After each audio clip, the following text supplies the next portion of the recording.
Missile strikes, paratroopers, and lines of tanks. We are on the ground in Ukraine as Russia attacks. It's shortly after 7 in the morning here in Kiev, and there are air raid sirens going off across the city. Russia began its war in Ukraine. For weeks, Western intelligence agencies predicted that it might happen, but few, especially here in the capital Kiev, believed that it would. Plus, how do you take on the Russian military? Hind Hasan was in the trenches with Ukrainian soldiers, gearing up to fight a battle few think they can win. We're in eastern Ukraine with government forces who are preparing for the possibility of a Russian offensive. We're very, very close to the front line with the Russian-backed separatists who are on the other side. And in Moscow, police arrested hundreds at an anti-war protest. American journalists! American journalists! Our reporter, Alec Loom, was one of them. That's crazy. They just like straight ripped the fucking American journalists and arrested them too. Dude, they do not fuck around in Russia. It is really fucked up. This is a special edition of Vice News Tonight, Invasion of Ukraine. I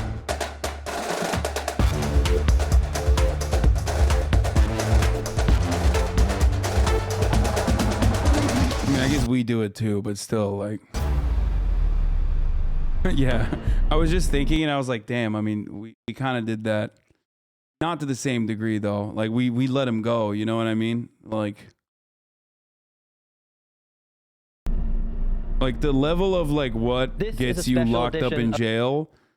The level of what gets you locked up in jail in Russia and in America is, you know, not the same, okay? Not the same. Of Vice News Tonight, I'm Josh Hirsch. Russia has invaded Ukraine. It's a scary moment for the world, but our reporters have been covering this conflict since it started, and they're here to break down the war's latest chapter. We'll hear from Ukrainian soldiers at the border, families scrambling for safety, and what's left of the Russian opposition. We start in Kyiv with Matthew Castle. He's watched people pour out of the city as the first missiles hit. Matthew, what's it like on the streets of Kyiv? Josh, it's hard to explain just how much the situation here has changed in the past 48 hours. At this time on Wednesday night, the streets were full of people, restaurants and bars were packed, people were shopping, coming home from work, going about their business as if everything was normal. Tonight, the situation couldn't be any more different. Almost everything, all the shops here are closed. There's almost nobody in the street apart from some security forces and some medics. And the air raid sirens in Kiev are nearly constant as the Russian forces get closer to the Ukrainian capital. Yesterday, after the war began, we visited a bus and train station here in Kiev where thousands of people were all frantically trying to get out of the city. We met one elderly woman there, Lena. She was in her 70s. She said that she had heard the news of the Russian invasion, but that she had gotten no information about what she was to do from the government. So she was in a bit of a panic about what she should do next. Are you worried for what's going to happen next? Yeah, everything was closed except for McDonald's and also public transportation, which was running better than fucking Los Angeles. Смерть людей. Люди погибнуть. Ні за що. Тільки із-за того, що хтось жажде крові. Ось що мене хвилює. Ну, це все люди не в силах остановити. Оцього Путіна, да? Даже, допустим. Як його остановити зараз? In the champagne store. Дивіться, всі страни, да, хотіли це. Їздили, хотіли знайти якийсь компроміс, щоб не нападав на Україну, да? Але ж він жадність йому не дає остановитися і злоба. Що я можу думати? Ну що, этим миром править сатана-дьявол. But not everyone has the means to leave the city, or maybe they don't want to leave the city. Kiev happens to have the deepest metro stations in the entire world, and we visited one such metro station last night where there were hundreds of people who were seeking shelter from the war above ground. In that subway station, we met Christina, a 27-year-old who was seeking shelter there with her family. She described how one day everything was different. She was going about her life. She was happy. And the next moment, everything changed, and she was in tears because she didn't know what she should do next. 24 hours later, she remains in that subway station. You guys are capturing just incredible scenes from ordinary Ukrainians. What's Ukrainian President Zelensky saying about all of this? Well, President Zelensky has been under immense pressure, as you can imagine.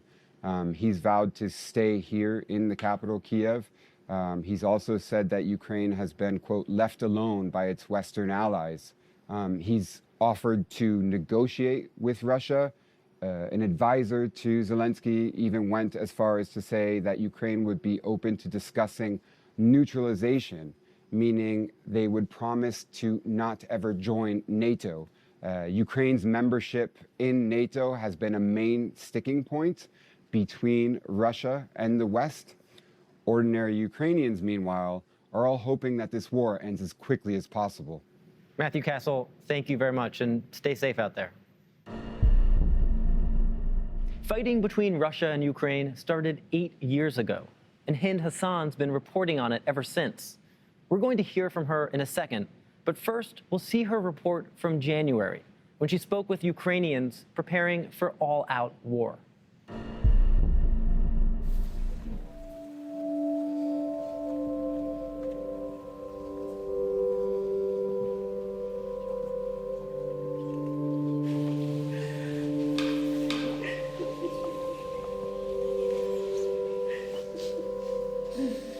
Viktor Kucherenko was killed at the front line of the fighting between Ukraine and separatists backed by Russia. His remains were brought back here to his village.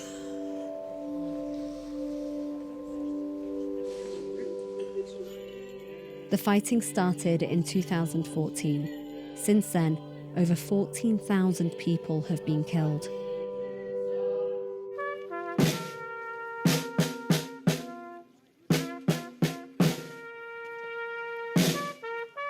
When you hear about civilians or soldiers dying, it's usually just as a statistic, but being here at this funeral really hits home the grim reality of war, and that is that behind the numbers, there are people, families, and communities that are completely devastated. Do you feel responsible for my Ukrainian friend who's a big fan of you but is now stuck in Ukraine because he ignored evacuation due to skepticism of intelligence and now I can't get in touch? Block me if you want, but I created this account only to ask you this question. Hoping he is safe. You are scum. There is probably nothing more disgusting than a person who is lying about a fake friend that they created in Ukraine exclusively to get a fucking get a takeout like this. I literally have fans in Ukraine. I have fans in Ukraine that are watching currently. The idea that your fake friend that you have crafted that was living in Ukraine that watched my broadcast, and that's precisely why they stayed in Ukraine, is such a laughably Westoid, Angloid-brained, idiotic fucking take, considering the fact that, you know, the Ukrainian authorities had a similar take to myself, including Zelensky, and that shifting the blame over to your Twitch streamer that you fucking despise in this circumstance would be insane, okay? Absolutely fucking insane. There are literally Ukrainian people in here. You got posted on 4chan. There'll be lots of fake and racist posts. Oh, there it is. That's why. That's why. I was wondering who the fuck would have the brain disease to like craft such a fucking psychotic narrative, such a desperate, deranged, absolutely psychotic narrative that is so laughably, so easily deconstructed.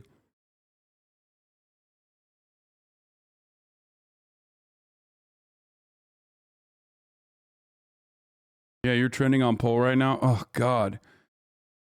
Oh, they act like you did the invasion, Lamau.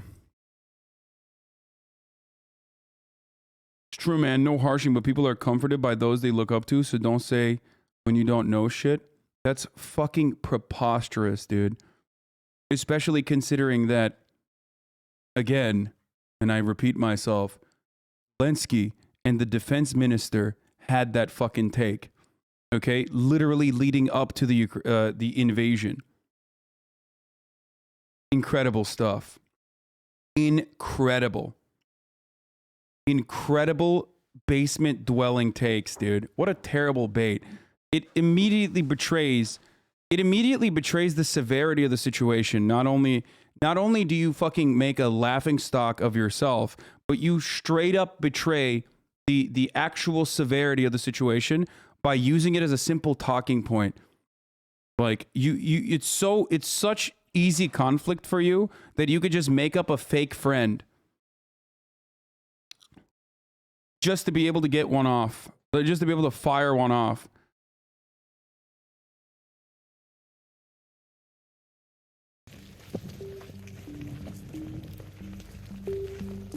Yikes, dude. По початку 23-ї години задзвонив телефон, і командир сповістив. Sometimes, by the way, sometimes it's good for all of you to see. Sometimes it's good for all of you to see how fucking deranged these people are. Okay? Like, it's important for you to understand that, like, the level of pathology demonstrated on the internet from people who despise me are like, they just see no fucking end to it. Like, they will do whatever the fuck it takes. They will say whatever the fuck it takes. That's how fucked up some of these people are. So when you see some random shit on the internet about me, or when you see some fucking clipped out of context bullshit, just think about it twice. Okay? Like, motherfuckers, instead of going to therapy, will literally turn around and, like, make up a fucking friend just to be able to use it as a talking point. It is insane.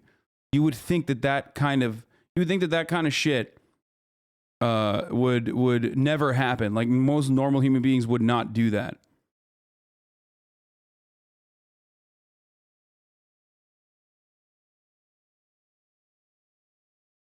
It's so laughable because, like, it's very clearly a fucking Westerner take there too, because, like, everyone in Ukraine would say, yeah, our own internal ministries, our authorities said that the likelihood of an invasion was impossible.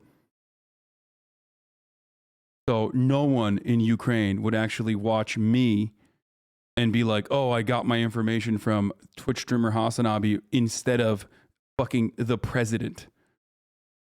You would only have that take if you're a permanently online, brain-fried baboon.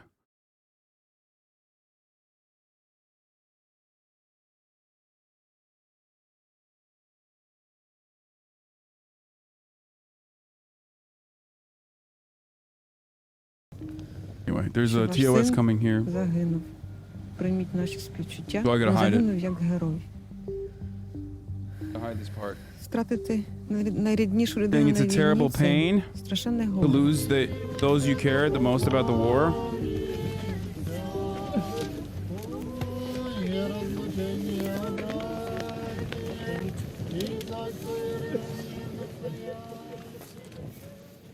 Чому наші діти повинні там помирати?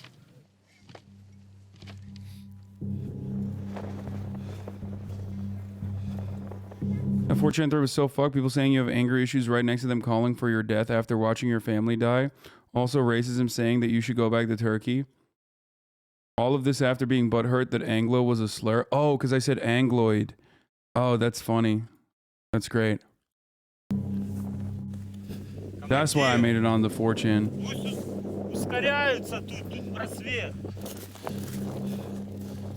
The front line in the Luhansk region is where Viktor Kucherenko served. We're being taken to the point where Victor was killed. We just had to run here really quickly because we're very close to where the Russian separatists are. So this is a very dangerous point. Deputy Commander Timur Stutsky was on the front line the day Kucherenko was killed. Can you explain to people who don't understand what it's like to lose someone at war? В цілому зрозуміло, що ми якби люди військові і повинні це сприймати менш емоційно. Ну, для мене особисто ці втрати дуже тяжкі.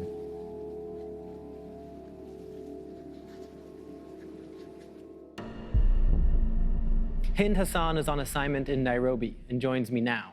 Hind, you were in Ukraine weeks before the invasion. What was the feeling then as Russia was preparing to invade? Well, as you saw in that clip, we spent time with the family of one of the soldiers who had been killed in the weeks before Russia's all-out offensive. And even though the community was going through this heartbreak, they were very welcoming and they let us film at the funeral because, as Victor's mother told us, she believed that her son had died as a hero and she wanted the world to hear his story. Now, despite this, she was also very, very clear about one thing, and that is that she believed the death of her son and the death of the 14,000 others who'd been killed as a result of this ongoing conflict was a tragedy that could have been prevented by the international community. And as a result of that inaction that she talks about and that we've seen over the years, Europe is now facing another refugee crisis on its doorstep. But the reality is that we don't know how far Putin will take this war or when it will end. But what we do know is that we are witnessing a developing humanitarian... Today, the Ukrainian authorities confirmed they rejected the negotiations, although Russia was ready for them. Dog. If you can't come up with fucking neutral territory, an adequate neutral territory and safety guarantees that are truly safety guarantees that you have to fucking go by, and the only way to show safety guarantees is by demonstrating that you're going to stop shelling and demonstrating that you're going to stop bombing and invading for at least one fucking day, then it's understandable that Zelensky would say, hey, no, I think we're not going to do the negotiations yet. It's crazy. Like, I do recognize that. As much as I believe personally that the only way out of this conflict, as I've said time and time again, is through diplomacy, you're not going to be able to get like a regular, you're not going to get peaceful dialogue going when you're killing this country, this leader's people, you know? That's insane. Crisis in real time, and so far it appears as though the international community hasn't been able to stop it. So what is the international community doing? There has been condemnation from many different countries. Sanctions have been threatened. Some sanctions have already been imposed, but none of this has stopped bombs from falling on Ukraine. And in fact, the United Nations Security Council currently is being chaired by Russia. So this is a body which is tasked with maintaining security, international peace and international security, has Russia in a diplomatic role. And on top of that, there are 5 countries that have a veto power in the United Nations Security Council. That includes the United States, the United Kingdom, France, China, and Russia. So any resolutions that are put forward for the United Nations Security Council to consider that would call on Russia to stop this war would be and will be vetoed by Russia. And I think this war, along with some of the others that we've seen in recent years, for example, in Syria or in Yemen, really displays and exposes just how powerless the United Nations Security Council can be. Hasan, thank you.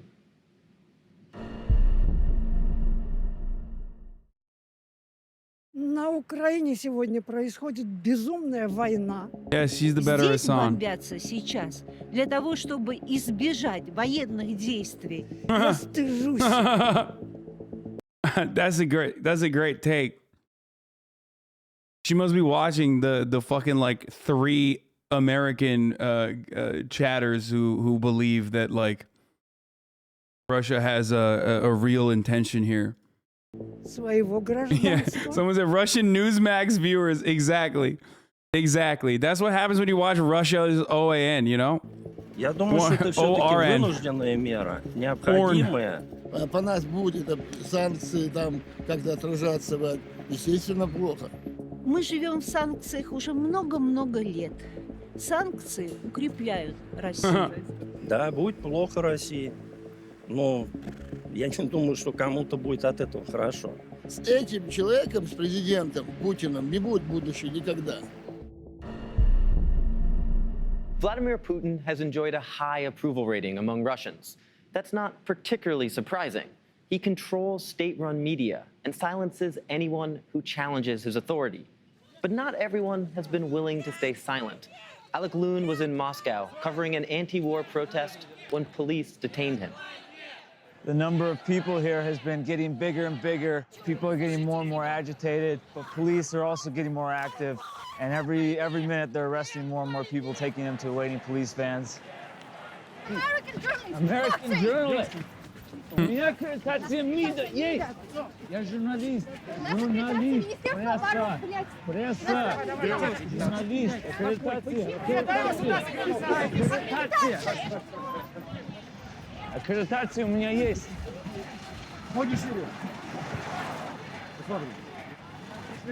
Я журналист! Пресса! Я пресса! I spoke to him after his release. So, Alec, what's the response been like in Moscow? Well, people were shocked and surprised here as well. Protesters came out to the streets of Moscow and other cities today, small groups. They were mostly immediately arrested. We went down to cover those protests. We were also arrested, let out, luckily, but a lot of people were taken away to police stations. There is no speech here now without fear. And we spoke to some protesters about the shame and the fear that they're feeling. Чувствуете стыд? Нет, мы чувствуем, что нас обижают. Конечно же, не так, как сегодня обижают наших ближайших соседей и друзей, но нас тоже обижают, потому что нам не оставляют ни выбора, ни права голоса. Мне стыдно, что это происходит, потому что... Did you just say Stalin would be rolling in his grave? Yeah, Stalin famously would have never done anything that would hurt the Ukrainian people.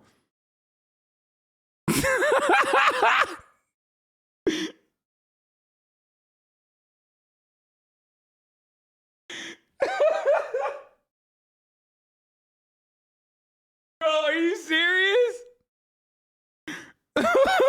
Come on, bro. What the fuck?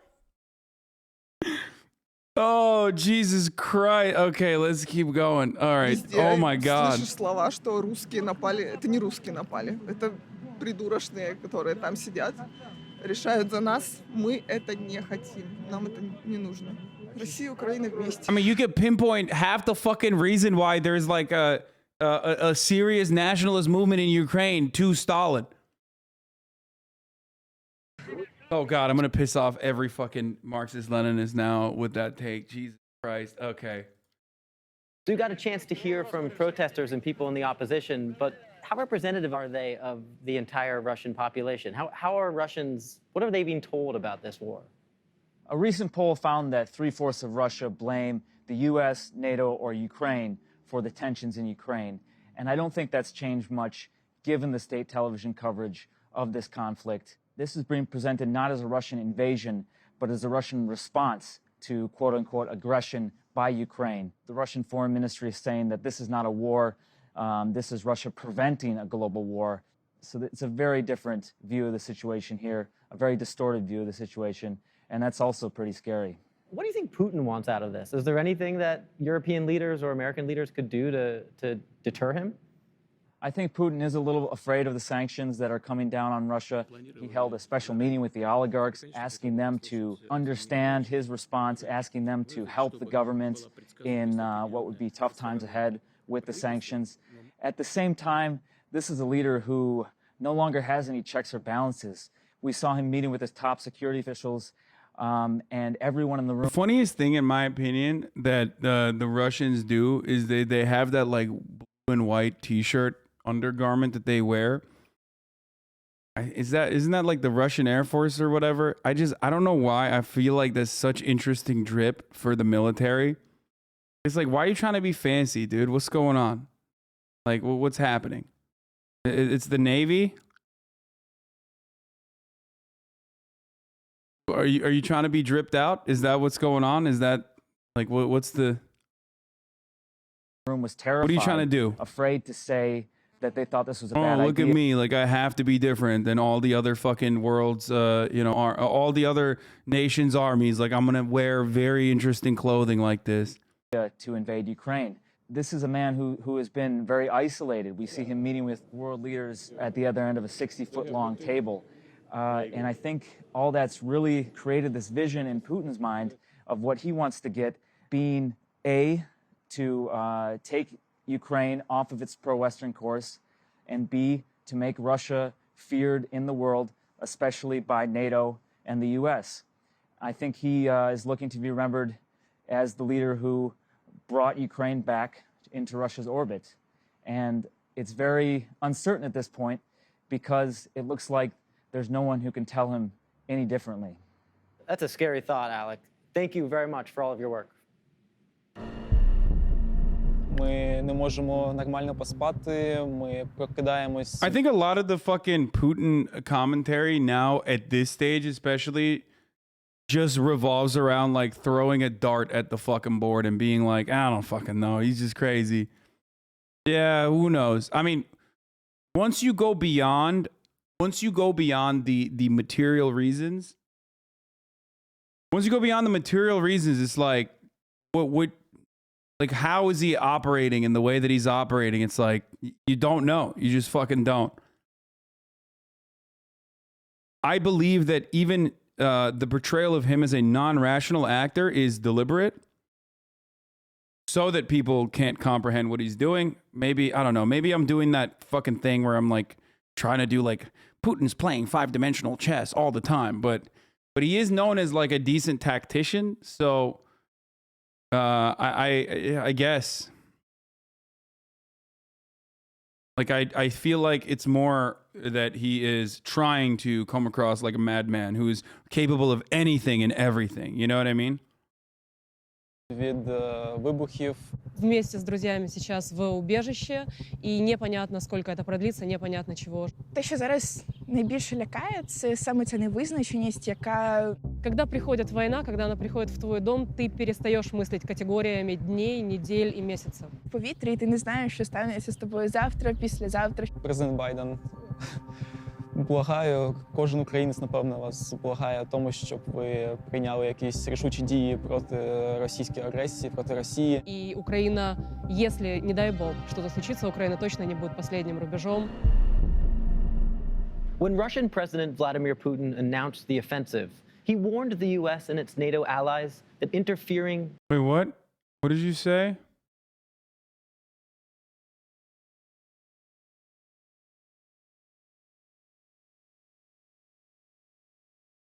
What you link this? What is this? Once a comedian, always a comedian. You learn it the hard way when Russian jets start raising Kiev, Kharkiv, and Odessa.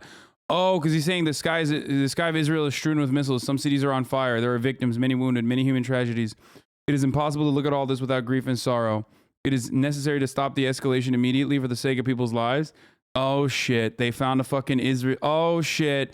They're eating your ass in the QRT, Zelensky. There's always a tweet, dude. Of course he has a fucking tweet that's like pro-Israel. The thing is Russia is the same, okay? I know that earlier this week, in the most snarky fucking way possible, Russia was like, we don't recognize you annexing Golan Heights, Israel.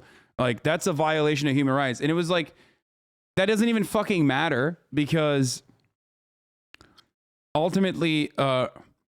that doesn't even matter because, like, one, Russia's doing the same shit currently, okay? And two, they are all major fucking allies.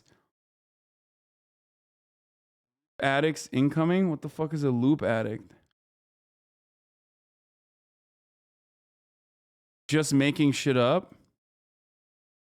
Making what up? Ask his boyfriend Trump? Making what up? What did I just make up?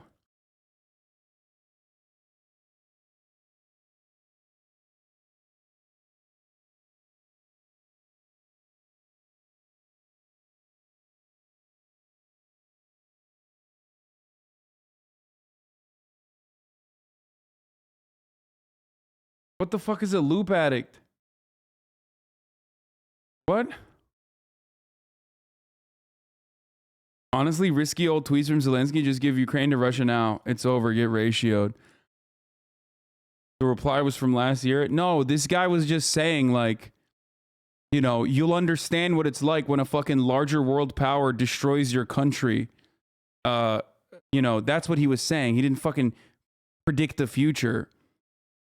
Okay? He didn't predict the future. He's saying that, like, your defense for Israel now is something that you might learn the hard way is not, you know, appropriate, basically.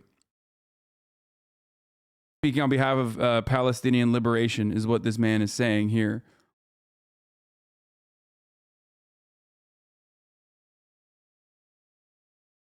Anyway,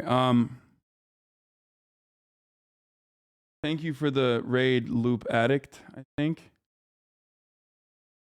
That what we were talking, Loop Addict? Is that who the raider is? Kath Farr, we've been watching NATO aircraft doing ELINT and airborne refuel stuff on flight radar trackers and making memes about loops. Oh, okay. Anyway,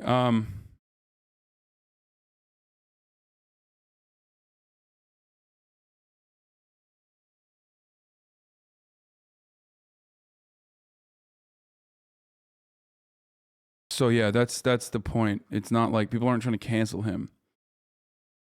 Ukrainian ambassador, Russia handing out gas masks ahead of potential chemical attack. Wait, what?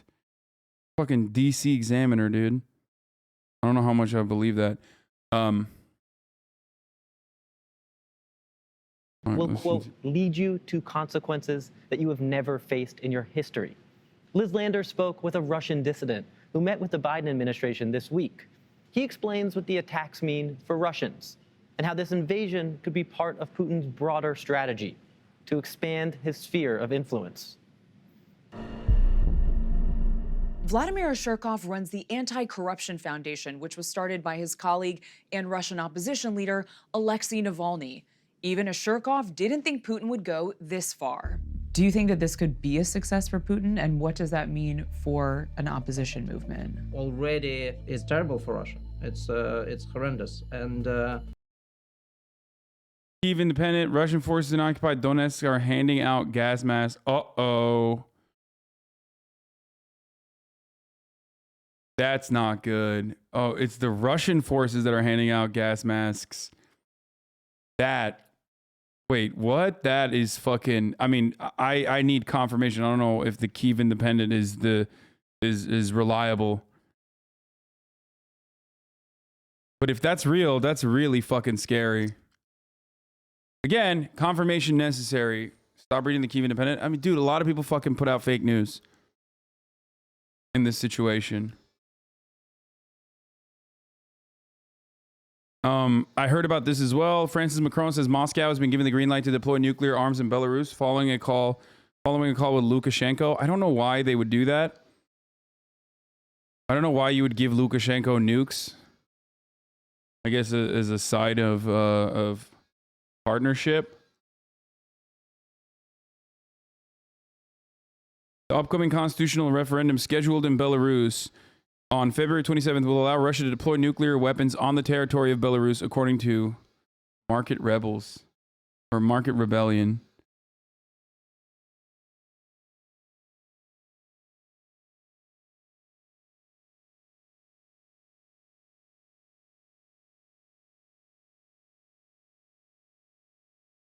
It's because a gas pipeline exploded. It's not a chemical attack. Can't post the link, though.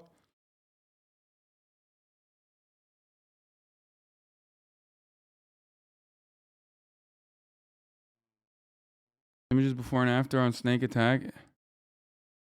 What? Took another look at Snake Island. Fairly heavy damage from the Russian assault. Why isn't it?